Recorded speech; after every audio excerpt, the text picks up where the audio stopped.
दोस्तों नमस्कार, ये है मार्गदर्शन फॉर सिविल सर्विसेज। मैं अनुराग चौधरी। दोस्तों आज की वीडियो में आप पढ़ेंगे 12वीं कक्षा के इतिहास, भारतीय इतिहास के कुछ विषय भाग 2 का अध्याय 9 जो है शासक और इतिवृत्त, यानी शासक और इतिवृत्त मुगल दरबार के बारे में हम इस अध्याय से संबंधित महत्वपूर्ण नोट्स को कवर करेंगे। इस अध्याय में हम मुख्य रूप से मुगल शासन और उसके इतिहास के बारे में पढ़ेंगे।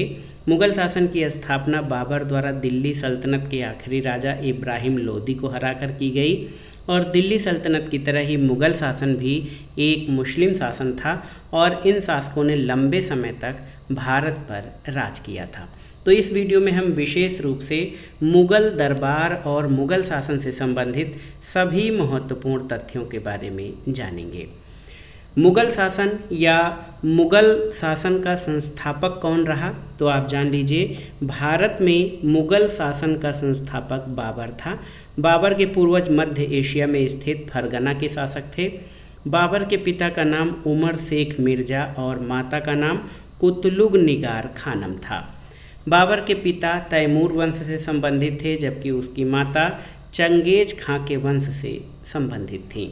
बाबर खुद को मुग़ल बुलवाना पसंद नहीं करता था, वो खुद को तैमूरी मानता था और पूरे मुग़ल शासन के दौरान कहीं भी मुग़ल शब्द प्रयोग नहीं किया गया है। ये बहुत ही महत्वपूर्ण तथ्य है। आप जान लीजिए कि पूरे मुग़ल शासन के दौरान कहीं भी मुग़ल शब्द का प्रयोग नहीं किया गया, ये बाद में प्रयोग किया गया है। और इस शासन को मुग़ल नाम अंग्रेज़ों द्वारा 16वीं शताब्दी के दौरान दिया गया, तभी से इस शासन को मुग़ल शासन या मुग़ल डायनेस्टी के नाम से जाना जाता है। मुग़ल शासन की स्थापना तो आप जान लीजिए दोस्तों, मुग़ल शासन की स्थापना कब हुई थी? 16वीं शताब्दी की शुरुआत में बाबर मध्य एशिया से दक्षिण की तरफ आया और उसने काबुल में अपना शासन स्थापित किया। 1526 में बाबर ने भारत की ओर अपना रुख किया। उस दौर में भारत पर दिल्ली सल्तनत का शासन था और लोदी वंश के इब्राहिम लोदी दिल्ली सल्तनत का सुल्तान था। बाबर और इब्राहिम लोदी के बीच 1526 में पानीपत का युद्ध हुआ और इसे पानीपत का प्रथम युद्ध कहा जाता है। पानीपत के प्रथम युद्ध का परिणाम क्या रहा, इसकी विशेषताएं क्या रहीं, तो आप जान लीजिए। पानीपत के प्रथम युद्ध में बाबर ने गोला बारूद का प्रयोग किया, जिस वजह से वो बहुत ही आराम से ये युद्ध यानी पानीपत का प्रथम युद्ध जीत गया। इब्राहिम लोदी की युद्ध में हार हुई और दिल्ली सल्तनत पर बाबर का शासन स्थापित हुआ और यहीं से मुग़ल साम्राज्य की शुरुआत मानी जाती है। मुग़ल शासन में बाबर का शासनकाल 1526 से 1530 रहा और बाबर ने भारत पर 1526 से 1530 तक शासन किया। उसने इस दौर में 4 मुख्य लड़ाइयाँ लड़ी थीं। पहला तो था पानीपत का प्रथम युद्ध जो कि 1526 में हुआ था। इस युद्ध में बाबर ने इब्राहिम लोदी को हराकर मुग़ल साम्राज्य की स्थापना की। दूसरा महत्वपूर्ण खानवा का युद्ध था जो 1527 में लड़ा गया था। ये युद्ध राणा सांगा राजपूत शासक और बाबर के बीच हुआ था। राणा सांगा ने बहादुरी से बाबर का सामना किया, लेकिन बाबर के गोला बारूद के सामने राजपूती सेना नहीं टिक सकी। राणा सांगा किसी तरह बचकर भागा ताकि वह बाबर का दोबारा सामना कर सके, लेकिन बाद में उसके ही कुछ सगे संबंधियों द्वारा विष देकर राणा सांगा को मार दिया गया। तीसरा महत्वपूर्ण बाबर द्वारा लड़ा गया युद्ध था चंदेरी का युद्ध 1528। तो खानवा युद्ध के बाद राजपूत शक्ति लगभग खत्म हो चुकी थी। इसी को देखते हुए बाबर ने बाकी बचे हुए राजपूतों के खिलाफ चंदेरी युद्ध लड़ा और इस युद्ध में मेदिनी राय ने राजपूतों का नेतृत्व किया था, लेकिन राजपूत बाबर से ना जीत नहीं सके और इस युद्ध में भी बाबर विजयी हुआ था। घग्गर का युद्ध 1529 में ये बहुत ही महत्वपूर्ण युद्ध था और इब्राहिम लोदी के भाई महमूद लोदी ने अफगानों के साथ मिलकर बिहार पर अधिकार कर लिया और अब बाबर का एकमात्र प्रतिद्वंदी रह गया था। 1529 में बाबर ने बंगाल और बिहार की संयुक्त सेना को युद्ध में कुचल डाला और विजय प्राप्त की। इसके बाद 1530 में बीमारी के कारण बाबर की मृत्यु हो गई। तो ये बाबर के शासनकाल के दौरान लड़े गए प्रमुख युद्ध थे। इसके बाद बाबर के बाद उसके पुत्र हुमायूं का शासनकाल आता है। हुमायूं ने पहला शासनकाल 1530 से 1540 तक शासन किया। पुनः 1555 से 1556। बाबर के बाद हुमायूं मुगल वंश का अगला शासक बना था और शासन में आने के 10 साल बाद तक हुमायूं ने शान से शासन किया, लेकिन 1540 में शेर शाह सूरी ने हुमायूं को हरा दिया और हुमायूं को बचकर भागना पड़ा। हुमायूं बचकर ईरान भागा और शेर शाह सूरी की मृत्यु के बाद 1555 में हुमायूं वापस आया और शेर शाह सूरी के वंशजों को हराकर पुनः मुगल शासन की स्थापना की और इस युद्ध के 1 वर्ष बाद हुमायूं की मृत्यु हुई थी। अकबर का शासनकाल लंबा था, 1556 से 1605 ईस्वी तक। हुमायूं के बाद उसके पुत्र अकबर ने मुगल शासन संभाला। अकबर को मुगल साम्राज्य के सबसे महान शासकों में एक माना जाता है और इस दौर में मुगल साम्राज्य हिंदू कुश तक फैला था। अकबर ने अपने साम्राज्य में उपस्थित सभी प्रकार के धार्मिक भेदभावों की समाप्ति की, किसानों के लिए कर व्यवस्था को आसान किया और कई मुश्किल परिस्थितियों में कर माफ भी किया था। और इन्हीं सब कार्यों की वजह से अकबर एक महान बादशाह बनकर उभरा और उसके द्वारा किए गए प्रजाहित के कार्यों से उसे अकबर द ग्रेट कहा जाता है। अकबर ने 1605 तक शासन किया और उसकी मृत्यु के बाद जहांगीर अगला शासक बना था। जहांगीर का शासनकाल तो 1605 से 1627 तक था। जहांगीर के दौर में नूरजहां, जो कि जहांगीर की पत्नी थी, इसका शासन पर गहरा प्रभाव था। जहांगीर के बाद शाहजहां ने 1628 से 1658 तक शासन किया। उसके बाद औरंगजेब ने 1658 से 1707 तक शासन किया था। आप जान लीजिए 1707 में औरंगजेब की मृत्यु के बाद कई शासक आए, लेकिन कोई भी अपने पूर्वजों जितना ताकतवर नहीं था। धीरे धीरे मुगल शासन अपने पतन की ओर बढ़ने लगा और इसका मुख्य कारण अंग्रेजी शासन का बढ़ता हुआ प्रभाव था। मुगल शासन का अंतिम शासक बहादुर शाह जफर द्वितीय था, याद रखिएगा। मुगल साम्राज्य की राजधानियाँ कौन कौन सी रहीं? तो मुगल शासन के दौरान आप देखिए राजधानियों का अलग महत्व था। राजधानियों को हमेशा विशेष रूप दिया जाता था, ये मुगलों की शान को दर्शाता था। आगरा जो है राजधानी कब से कब तक रही, ये आप जान लीजिए कि आगरा 1526 में इब्राहिम लोदी को हराने के बाद बाबर ने आगरा में अपनी राजधानी स्थापित की थी। हुमायूं के दौर में भी राजधानी आगरा रही। अकबर ने जब राज्यकाल संभाला तो उस समय राजधानी आगरा थी। अकबर द्वारा आगरा के किले का निर्माण करवाया गया और आगरा के किले का निर्माण अकबर द्वारा 1560 ईस्वी में कराया गया था। आगरा का किला मुगलों के सबसे महत्वपूर्ण इमारतों में से एक है। इसी के अलावा फतेहपुर सीकरी, तो 1570 में अकबर ने राजधानी को आगरा से बदलकर फतेहपुर सीकरी बना दिया। फतेहपुर सीकरी में अकबर ने बुलंद दरवाज़ा और जामा मस्जिद के बगल में शेख सलीम चिश्ती के लिए सफ़ेद संगमरमर का एक मकबरा बनाया था। एक दूसरी राजधानी लाहौर थी। इस दौर के बाद भारत के पश्चिमी क्षेत्र यानी वर्तमान पाकिस्तान में विद्रोह और बाहरी आक्रमण में वृद्धि हुई, जिस वजह से अकबर को अपनी सेना के साथ उस क्षेत्र में जाना पड़ा। अकबर ने एक बार पुनः राजधानी को बदला और लाहौर को अपनी राजधानी बनाया और शाहजहां के दौर तक लाहौर ही मुग़ल शासन की राजधानी रही। शाहजहानाबाद जो कि वर्तमान दिल्ली, तो आप जान लीजिए कि 1648 में शाहजहां ने शाहजहानाबाद नाम से एक नए शहर का निर्माण कराया। ये वर्तमान दिल्ली में था। शाहजहानाबाद में अनेक सुंदर बागों को 4 बाग पद्धति के आधार पर बनवाया गया और इस दौरान दिल्ली में लाल किले का निर्माण भी शाहजहां के द्वारा कराया गया। शाहजहानाबाद वर्तमान दिल्ली मुग़लों की आखिरी राजधानी बना।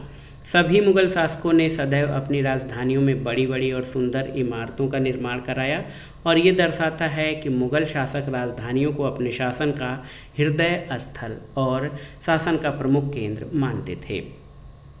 इतिवृत्त यानी इतिहास का वृत्तांत होता है। इतिवृत्त किसे कहते हैं? तो वह लेख जिनसे किसी क्षेत्र के इतिहास के बारे में पता चलता है इतिवृत्त कहा जाता है।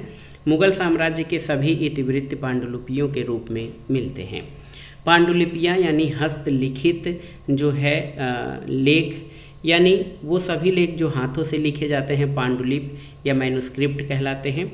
मुग़ल राजाओं द्वारा कई इतिवृत्त तैयार करवाए गए और इन इतिवृत्तों की रचना मुग़ल राजाओं द्वारा इसलिए करवाई गई ताकि आगे आने वाली पीढ़ी को मुग़ल शासन के बारे में जानकारी मिले।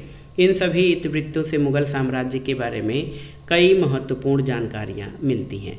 मुख्य इतिवृत्तों में जिससे मुगल शासन के बारे में जानकारी मिलती है उसमें मुख्य रूप से बाबरनामा, अकबरनामा और आलमगीरनामा प्रमुख है। इतिवृत्तों की रचना किसने की? तो लेखक जो होते थे वो मुगल इतिवृत्तों की रचना के लिए कुछ लेखकों को नियुक्त किया गया था शाही दरबार के द्वारा।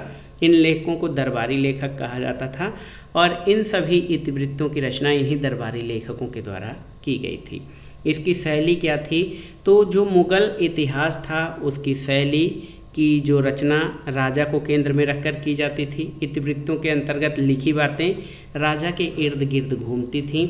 इसमें राजा और उससे जुड़ी घटनाओं का वर्णन किया जाता था। साथ ही इसमें शाही परिवार, अभिजात वर्ग, युद्ध, प्रशासनिक व्यवस्था और दरबार आदि की जानकारी इन इतिवृत्तों में दी जाती थी। लेखन शैली, मुगल जो इतिवृत्त लिखे गए इनकी लेखन शैली क्या थी? तो ये नास्तिलिक शैली थी। इन इतिवृत्तों की रचना नास्तिलिक शैली में की जाती थी। अकबर को ये शैली अत्यंत पसंद थी। इस शैली में लिखने वाले व्यक्ति को सुलेखक कहा जाता था। इस शैली में लंबे सपाट प्रवाही ढंग से लिखा जाता था और लिखने के लिए 10 मिलीमीटर की नोक वाले सरकंडे का प्रयोग किया जाता था। इसे कलम कहते थे। इस कलम को स्याही में डुबोकर लिखा जाता था। इसकी नोक के बीच में एक छोटा सा चीरा लगाया जाता था ताकि ये कलम आसानी से स्याही को सोख ले। तो जो मुगल इतिवृत्त लिखे गए हैं उनकी भाषा क्या थी? तो बाबर के समय में, मुगल काल के शुरुआती दौर में बाबर ने तुर्की भाषा को महत्व दिया। बाबर ने अपनी सारी कविताएं और संस्मरण तुर्की भाषा में लिखा। बाबरनामा की रचना भी तुर्की भाषा में की गई। अकबर के समय में फारसी भाषा को दरबार की मुख्य भाषा बनाया गया, ये जान लीजिएगा। और सभी लोग जिनकी फारसी भाषा पर अच्छी पकड़ थी उन्हें दरबार में ऊंचे ओहदे दिए गए। पूरा शाही परिवार और दरबार के मुख्य सदस्य सभी फारसी भाषा का प्रयोग करते थे। धीरे धीरे राज्य की मुख्य भाषा फारसी बन गई और प्रशासनिक क्षेत्रों में भी इसका प्रयोग होने लगा। अकबरनामा की रचना फारसी भाषा में ही की गई है, याद रखिएगा। और अकबर ने बाबरनामा का अनुवाद भी फारसी भाषा में करवाया। मुगल बादशाहों ने संस्कृत ग्रंथों जैसे कि महाभारत और रामायण का अनुवाद फारसी भाषा में करने के आदेश दिए और महाभारत का फारसी में अनुवाद करके उसका नाम रज्मनामा यानी युद्धों की पुस्तक रखा गया। उस दौर में कुछ हिंदू भाषी लोग भी थे। जब इन हिंदू भाषी लोगों और फारसी भाषी लोगों के बीच संवाद हुआ तो दोनों ने एक दूसरे के शब्दों को अपनाया, जिससे एक नई भाषा उर्दू का उदय हुआ। रचना तो आप देखिए कि मुगल काल में सभी इतिवृत्तों की रचना हाथों से की जाती थी। इसका निर्माण शाही किताबखानों में किया जाता था। यहीं पर इन किताबों को संग्रहित करके रखा जाता था और इन इतिवृत्तों की रचना अनेक लोगों द्वारा मिलकर की जाती थी। कागज़ बनाने वाला होता था जो पेज तैयार करने के लिए, कोफ्तकार जो कि पृष्ठ चमकाने के लिए होता था, चित्रकार चित्रों की रचना और जिल्दसाज उसको पुस्तक का रूप देता था। एक पांडुलिपि तैयार करने में आप जान लीजिए कई वर्षों का समय लगता था और अनेक लोगों की मेहनत लगती थी, लेकिन इस पांडुलिपि के निर्माण का श्रेय सिर्फ कुछ लोगों को ही दिया जाता था। जैसे चित्रकारों और सुलेखकों को समाज में सम्मान और पुरस्कार मिलता था। कागज़ बनाने वाले और जिल्दसाज जैसे कारीगरों को कोई खास सम्मान नहीं मिलता था। ये तो रहा इतिवृत्त लेखन। अब आइए देखते हैं मुगल काल में चित्रकला के बारे में। तो मुगल काल के दौरान बने सभी इतिवृत्तों में सुंदर चित्रकला का प्रयोग किया गया है। चित्रों का प्रयोग इतिवृत्तों की सुंदरता को बढ़ाने के लिए किया जाता था। इतिवृत्तों की रचना करते समय जहाँ पर चित्र बनाने होते थे, सुलेखक वहाँ पर जगह खाली छोड़ दिया करता था और बाद में चित्रकार उन जगहों पर चित्रों का निर्माण करते थे। अकबरनामा के रचनाकार अबुल फजल ने चित्रकारी को एक जादुई कला बताया है। उन्होंने बताया है कि चित्रकला की वजह से निर्जीव वस्तुओं में जान आ जाती है और वो सजीव प्रतीत होती हैं। अकबरनामा के बारे में आइए जानते हैं। अकबरनामा की रचना अबुल फजल द्वारा की गई। अबुल फजल अरबी, फारसी, यूनानी दर्शन और सूफीवाद का जानकार था। वो एक स्वतंत्र चिंतक था और उसने सदैव ही दकियानूसी उल्मा विचारों का विरोध किया था। और आप जान लीजिए कि अबुल फजल के विचारों और जानकारी से प्रभावित होकर अकबर ने उसे अपने सलाहकार के रूप में नियुक्त किया और अकबरनामा लिखने की जिम्मेदारी सौंपी थी। अबुल फजल द्वारा अकबरनामा लिखने की शुरुआत 1589 में की गई और उसने 13 वर्षों तक इस पर काम किया। अकबरनामा में अकबर के साम्राज्य की भौगोलिक, प्रशासनिक, सांस्कृतिक और सामाजिक विशेषताओं का वर्णन किया गया है। इसमें प्रमुख राजनीतिक घटनाओं की जानकारी भी मिलती है और अकबरनामा को 3 जिल्दों में बांटा गया है। पहली जिल्द या पहला भाग, इसमें आदिम काल से लेकर अकबर के शासनकाल तक के इतिहास का वर्णन है। दूसरी जिल्द या दूसरे भाग में अकबर के शासन की शुरुआत से लेकर उसके शासन के 46वें वर्ष में सन 1601 का वर्णन किया गया है। और तीसरे जिल्द यानी तीसरे भाग को आईने अकबरी कहा जाता है। अकबरनामा का तीसरा भाग आईने अकबरी कहा जाता है। ये अकबरनामा का सबसे प्रमुख भाग है। इसे अकबरनामा की आत्मा भी कहा जाता है। इसमें अकबर के शासन के दौरान मुग़ल साम्राज्य के बारे में अनेक जानकारियाँ मिलती हैं। मुख्य रूप से इसमें उस दौर की कृषि व्यवस्था, किलेबंदी, दरबारी दृश्य, इमारतें, लड़ाइयों आदि का वर्णन किया गया है। और इसमें मुग़ल साम्राज्य को एक मिश्रित संस्कृति वाला साम्राज्य दर्शाया गया है, जिसमें प्रत्येक व्यक्ति अपने धर्म का पालन कर सकता था। और ये मुग़ल काल के सबसे महत्वपूर्ण इतिवृत्तों में से एक है आईने अकबरी। आईने अकबरी आप जानते हैं कि ये अकबरनामा का तीसरा और सबसे महत्वपूर्ण भाग है। अब आइए जानते हैं बादशाहनामा। तो इसकी रचना अब्दुल हमीद लाहौरी के द्वारा की गई। अब्दुल हमीद लाहौरी अबुल फजल के शिष्य थे। शाहजहां द्वारा अब्दुल हमीद लाहौरी को अकबरनामा की शैली के अनुसार अपना इतिहास देने के लिए नियुक्त किया गया और बादशाहनामा को भी 3 भागों में ही बांटा गया है। प्रत्येक भाग में 10 चंद्र वर्षों का वर्णन दिया गया है। मुग़लकालीन पांडुलिपियाँ और अंग्रेजी शासन। तो आप जान लीजिए, अंग्रेज़ों ने भारत के इतिहास को और बेहतर ढंग से समझने के लिए भारतीय इतिहास से संबंधित पांडुलिपियों का अध्ययन किया। 1784 में विलियम जोन्स ने एशियाटिक सोसाइटी ऑफ बंगाल की स्थापना की और इन्होंने कई हस्तलिखित पांडुलिपियाँ एकत्र की थी। इस सोसाइटी ने कई भारतीय पांडुलिपियों का संपादन, प्रकाशन और अनुवाद किया और 20वीं शताब्दी की शुरुआत में हेनरी बेवरिज द्वारा अकबरनामा का अंग्रेजी में अनुवाद किया गया था। ये बहुत ही महत्वपूर्ण तथ्य है। मुग़ल साम्राज्य की धार्मिक स्थिति, सुलह कुल की नीति। तो मुग़ल इतिवृत्तों के अनुसार मुग़ल साम्राज्य हिंदू, मुसलमानों और जैनों तथा अनेक धार्मिक संप्रदायों में बटा था। राज्य में बादशाह इन सभी धार्मिक संगठनों के ऊपर होता था। कोई भी समस्या आने पर वह इन संगठनों के बीच मध्यस्थ के रूप में कार्य करता था ताकि न्याय और शांति बनी रहे और राज्य के अंदर सभी को अपने धर्मों को मानने की स्वतंत्रता थी। जजिया कर। तो इस दौर में जजिया नामक एक धार्मिक कर राज्य के निवासियों पर लगाया जाता था। ये कर धर्म के आधार पर लगाया जाता था, इसलिए इसको धार्मिक कर कहा जाता है। इस कर के अंतर्गत सभी गैर मुसलमान लोग, यानी वो सभी लोग जो मुसलमान नहीं हैं, उन्हें राजा को कर देना पड़ता था। इसको ही जजिया कर कहा जाता है। ये कर केवल गैर मुसलमान लोगों पर ही लगाया जाता था। 1564 में अकबर द्वारा जजिया कर को समाप्त कर दिया गया, लेकिन औरंगजेब द्वारा जजिया कर को पुनः लागू किया गया था। मुग़ल दरबार। तो आप जान लीजिए दोस्तों, मुग़ल दरबार की क्या स्थिति है।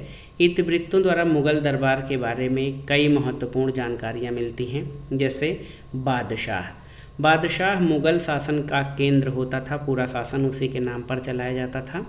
मुग़ल दरबार के अंदर बादशाह के प्रिय लोग शामिल होते थे। ये बादशाह के सलाहकार, सेनापति या नीति निर्धारक थे।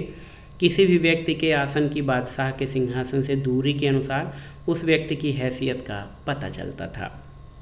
जो व्यक्ति बादशाह के पास बैठता था वो बादशाह का अधिक प्रिय था और उसका कद ऊंचा होता था। दरबार में दोस्तों बोलने और बैठने के नियम निर्धारित थे। कोई भी व्यक्ति बादशाह के सिंहासन के ऊपर बैठने के बाद अपनी जगह से जा नहीं सकता था और अगर कोई भी इन नियमों का उल्लंघन करता था उसे दंड दिया जाता था। साथ ही साथ मुग़ल दरबार में अभिवादन के भी तरीके थे और अभिवादन के तरीके के अनुसार व्यक्ति की हैसियत का पता चलता था। उस समय आप जान लीजिए कि मुख्य रूप से 3 प्रकार के अभिवादन थे। एक तो सजदा, जिसमें व्यक्ति घुटनों पर बैठकर सिर को ज़मीन से छुआकर प्रणाम करते थे। 4 तस्लीम, इसकी शुरुआत शाहजहां द्वारा की गई। इसमें घुटनों के बल बैठकर हाथ सामने की ओर करके अभिवादन किया जाता था। और ज़मीन बोसी, आप जान लीजिए कि इस अभिवादन के तरीके के अनुसार व्यक्ति घुटनों पर बैठकर ज़मीन को चूमते थे और सामने वाले व्यक्ति को नमन करते थे। बादशाह का दिन किस तरह का होता था, तो याद रखिएगा बादशाह अपने दिन की शुरुआत धार्मिक पूजा अर्चना से करता था। उसके बाद झरोखा दर्शन, वो छोटे से छज्जे पर जाकर खड़ा होता था। छज्जे का पूर्व की तरफ मुख होता था। इस छज्जे के नीचे लोगों की भीड़ राजा की एक झलक पाने के लिए खड़ी रहती थी। इसे झरोखा दर्शन कहा जाता था। इसकी प्रथा अकबर द्वारा शुरू की गई। इसका मुख्य उद्देश्य प्रजा से मेल मिलाप करना और उसके मन में विश्वास पैदा करना होता था। और झरोखा दर्शन लगभग 1 घंटे तक चलता था। इसके बाद राजा दीवाने आम यानी सार्वजनिक सभा में जाता था। दीवाने आम क्या होता था? तो दीवाने आम सार्वजनिक सभा होती थी। दीवाने खास विशिष्ट लोगों की थी। दीवाने आम सार्वजनिक सभा में सामान्य जनता की समस्याओं को सुनकर उनका हल निकाला जाता था। राज्य के सभी अधिकारी अपनी कार्य संबंधी रिपोर्ट इसी सभा में प्रस्तुत करते थे और यहाँ पर राजा लगभग 2 घंटे बिताता था दीवाने आम में। दीवाने खास में राजा के प्रिय और मुख्य लोग हुआ करते थे। यहाँ पर राजा गोपनीय मुद्दों पर विचार विमर्श करता था। त्योहारों के बारे में जानिए। तो मुगल शासन में त्योहारों के समय दरबार को सुंदर तरीके से सजाया जाता था। चारों ओर सजावट की जाती थी। मुख्य रूप से 3 त्यौहार मनाए जाते थे। एक तो शासक का जन्मदिन। शासक का जन्मदिन शासक को विभिन्न कीमती वस्तुओं के साथ तोला जाता था। तोलने के बाद ये सभी वस्तुएं सामान्य जनता में दान कर दी जाती थी। दूसरा मुख्य त्यौहार वसंत आगमन था और तीसरा नवरोज था। पदवियां यानी पद और ओहदे। तो मुगल साम्राज्य में व्यक्तियों को उनकी योग्यता के अनुसार अलग अलग पदवियां दी जाती थीं। बाबर के दौर में मुख्य रूप से ईरानी और तुर्की लोगों का अधिक महत्व था। अकबर ने योग्यता के अनुसार व्यक्तियों का चयन किया और अकबर के दौर में सभी धर्म के लोगों को अभिजात वर्ग यानी राज्य की नौकरशाही में शामिल किया गया था। उपहार। तो मुगल शासन के दौरान बादशाह द्वारा अनेक उपहार दिए जाते थे। जब भी राजा किसी व्यक्ति से प्रभावित होता था तो उसे उपहार देता था। और मुख्य इमारतों में देखिए, मुख्य उपहारों में जामा जो है बहुत ही महत्वपूर्ण था। जामा पहनने का वस्त्र होता था। इसे राजा द्वारा व्यक्ति को उपहार दिया जाता था। ये राजा द्वारा पहना गया होता था, इसी वजह से इसे राजा का आशीर्वाद समझा जाता था। सरप्पा यानी सर से पांव तक। इस उपहार के 3 हिस्से हुआ करते थे, जामा, पगड़ी और पटका। कभी कभी राजा द्वारा रत्न जड़ित आभूषण भी उपहार में दिए जाते थे और कुछ विशेष परिस्थितियों में बादशाह कमल की मंजीराओं वाला रत्न जड़ित हार भी उपहार के रूप में दे दिया करता था। शाही परिवार। तो मुगल परिवार में बादशाह, उसकी पत्नियां, उपपत्नियां, नज़दीकी और दूर के रिश्तेदार तथा गुलाम भी शामिल होते थे। विवाह। तो मुगल शासन के दौरान विवाह राजनीतिक संबंध बनाने और मित्रता स्थापित करने का अच्छा तरीका था। उस दौर में मुख्य रूप से बहुपत्नी प्रथा प्रचलित थे, इसलिए बादशाहों की अनेक पत्नियां हुआ करती थीं और पत्नियों के 3 प्रकार होते थे। बेगम। तो बेगम शाही परिवार से आने वाली स्त्रियों को बेगम कहा जाता था। इनका विशेष स्थान होता था। अगहा। वे स्त्रियां जो शाही परिवार से संबंधित नहीं हुआ करती थीं वो अगहा कहलाती थीं। इनकी स्थिति बेगम से निम्न थी। और अगाचा, ये राजा की उपपत्नियां हुआ करती थीं। इनकी स्थिति सबसे निम्न थी। राजा के साथ रहने के लिए इन्हें मासिक भत्ता और उपहार दिए जाते थे। इसके अलावा दास या गुलाम भी होते थे। मुगल परिवार में अनेकों दास और दासियां हुआ करते थे। ये सभी प्रकार के कार्य में निपुण थे। इनका मुख्य कार्य शाही परिवार के सदस्यों की सेवा करना यानी उनकी ज़रूरतों को पूरा करना होता था। महिलाओं की स्थिति क्या थी? तो मुगल दरबार में महिलाओं की स्थिति सशक्त थी। मुगल परिवार की कुछ महत्वपूर्ण महिलाओं के बारे में जानते हैं। गुलबदन बेगम, ये बाबर की बेटी और हुमायूं की बहन थी। ये तुर्की और फारसी भाषाओं की ज्ञाता थी और गुलबदन बेगम ने ही हुमायूं नामा की रचना की थी। इसके अलावा नूरजहाँ, तो ये नूरजहाँ जहांगीर की पत्नी थी। ये ईरान से संबंधित थी और जहांगीर के दौर में नूरजहाँ का जो है शासन पर गहरा प्रभाव था। जहाँ आरा रोशन आरा, तो शाहजहानाबाद वर्तमान दिल्ली में चांदनी चौक की रूपरेखा जहाँ आरा द्वारा बनाई गई। इन्होंने कई महत्वपूर्ण इमारतों और बागों की रूपरेखा बनाई। जहाँ आरा द्वारा सूरत बंदरगाह से व्यापार भी किया जाता था। शाही नौकरशाही या अभिजात वर्ग के बारे में जानते हैं। तो मुगल साम्राज्य में जो शासक होते थे अपने शासन को चलाने के लिए दोस्तों आप जान लीजिए नौकरशाहों पर निर्भर होता था। इन सभी नौकरशाहों को अभिजात वर्ग कहा जाता था। ये राजा के प्रति वफादार होते थे। सभी वर्गों से बराबर भर्तियां की जाती थीं और 1560 में पहली बार राजपूत और भारतीय मुसलमानों को अभिजात वर्ग में शामिल किया गया। इसमें शामिल होने वाला प्रथम व्यक्ति एक राजपूत मुखिया आम्बेर का राजा भारमल का चवाहा था। जहांगीर के दौर में ईरानियों को उच्च पद प्राप्त हुए क्योंकि उनकी प्रभावशाली रानी जो नूरजहां थी वो ईरानी थी। प्रांतीय शासन तो प्रांतों में भी केंद्र की तरह कार्यों का विभाजन किया गया। प्रांतीय शासन का मुख्य गवर्नर सूबेदार होता था। ये सीधा बादशाह के प्रति उत्तरदायी था। इस पूरी व्यवस्था में सभी जानकारी लिखित रूप में रखी जाती थी और प्रशासन की मुख्य भाषा फारसी थी, यानी सभी दस्तावेजों को फारसी में लिखा जाता था। ग्रामीण स्तर पर कई दस्तावेजों को आप जान लीजिए स्थानीय भाषाओं में भी लिखा जाता था। ये बहुत ही महत्वपूर्ण वीडियो था दोस्तों। इसमें हमने 12वीं कक्षा के इतिहास के भाग 2 के अध्याय 9 शासक और इतिवृत्त में मुगल दरबार, उसके शासकों, विशेषताओं, रीति रिवाज, प्रथा, परंपराओं, इसके अलावा साहित्य, कलाकृतियों तथा महिलाओं के बारे में विशिष्ट जानकारी को देखा। ये वीडियो आपके लिए बहुत ही उपयोगी है, आप इसको अच्छे से तैयार कर लीजिए। ये वीडियो आपको कैसा लगा हमें कमेंट बॉक्स में ज़रूर बताइएगा। वीडियो को लाइक करें, शेयर करें और इस चैनल मार्गदर्शन फॉर सिविल सर्विसेज को सब्सक्राइब करें। वीडियो देखने के लिए धन्यवाद। नमस्कार।